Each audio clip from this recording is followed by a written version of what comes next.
There is not a thing more fitting for the fact that I'm filming this video today than this lovely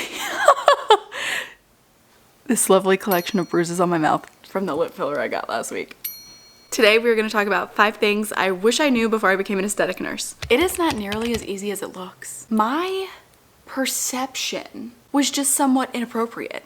I thought because I had been working in the ER and worked in the pediatric ICU that I had this grasp on like very difficult things and very hard, I don't know, nursing tasks that we were provided with. And I feel like I was always in situations that were rather difficult. So I was like, this is gonna be easy. This is gonna be fine. I'm not gonna worry about this at all. And then I started doing it and I was like, oh my God, I'm scared. Scared for a couple reasons. I didn't want to hurt anybody. I didn't want anyone to, have a bad experience. I didn't want to mess up anyone's face permanently. I was just like very, very nervous. I'm about 6 months into it now, so I feel a little bit more comfortable, I think, in just like everyday processes, using the lasers that we use, doing Botox. I've been training on filler for months, so I'm getting more comfortable with that every day. I think the understanding that this is far more difficult than it can be let on to be is like very, very important. I had no idea the intricacies of the facial anatomy that I would be taking into consideration when I started doing injections. How all of those things work together so harmoniously that if you put a product in the wrong space or in the wrong plane, you're like a little bit screwed. I don't want to permanently change anyone's face for the worse. So I think that thought and idea that like this is just easy, this is compared to what I've been doing, this is gonna be so much better, which to an extent it absolutely is. No one's dying, and that I am thankful for and that I am happy with. But there's still so much more that goes into doing injections, filler, Botox, lasers, all of it, that like you really have to take into consideration, and I just didn't. I had no idea. That's a good tuck a booty butt. Number 2, everybody does it. Everybody.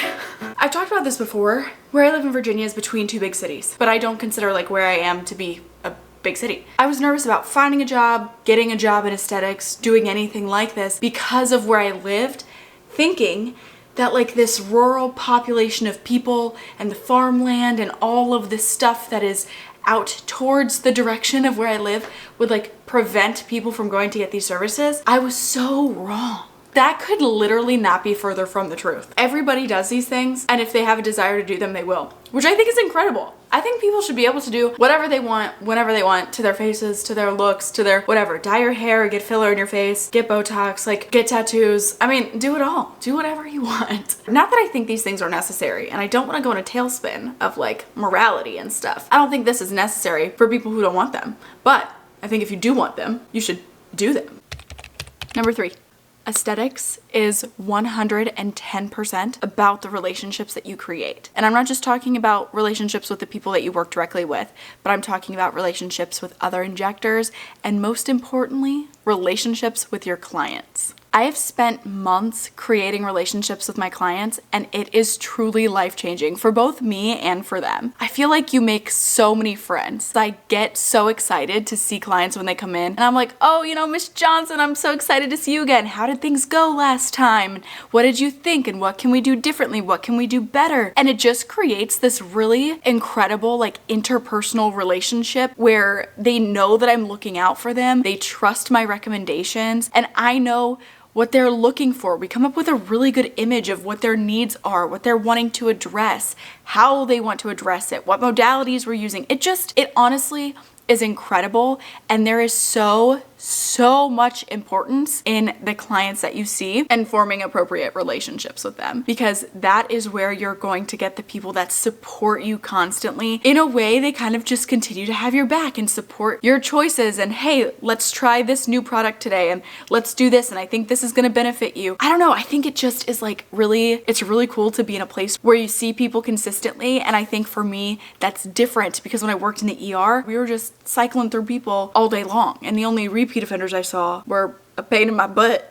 It's cool to be in a line of work where you see people over and over again, and they come because they support you and because they want these changes. And I don't know, forming relationships is going to be something that I had no idea was so imperative to this career, but I love it. I love it. Number 4, this kind of coincides with making those relationships with your clients, but honestly, I think this might even be a little bit more important than that. One of the absolute most important things you're going to do is set realistic expectations for the clients that you see. I did not know that you could not just go into a salon or a spa and be like, I want 1 syringe in my top lip and 1 syringe in my bottom lip, and there we go, I look like Angelina Jolie, and that I'm so kissable, the day is over.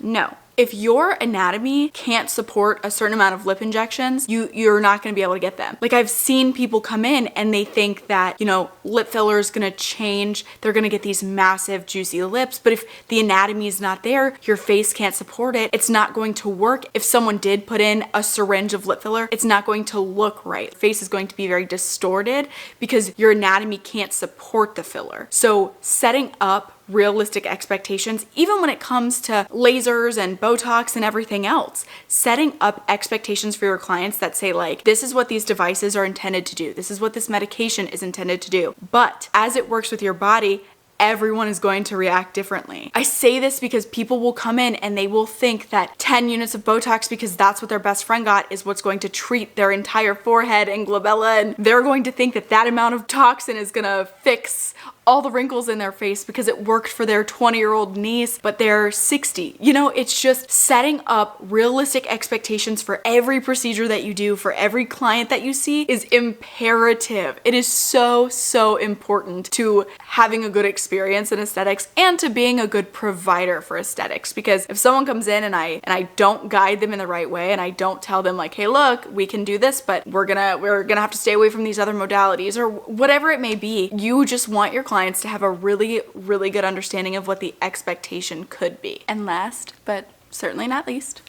number 5. Something that I wish I knew beforehand is how much education and education reinforcement goes into working in aesthetics. Technology is ever changing in this field. Our understanding of how these products work, new products that come on the market, different lasers, different gems that go with the lasers, the appropriate injection technique, how to do this, how to do that. It is ever changing.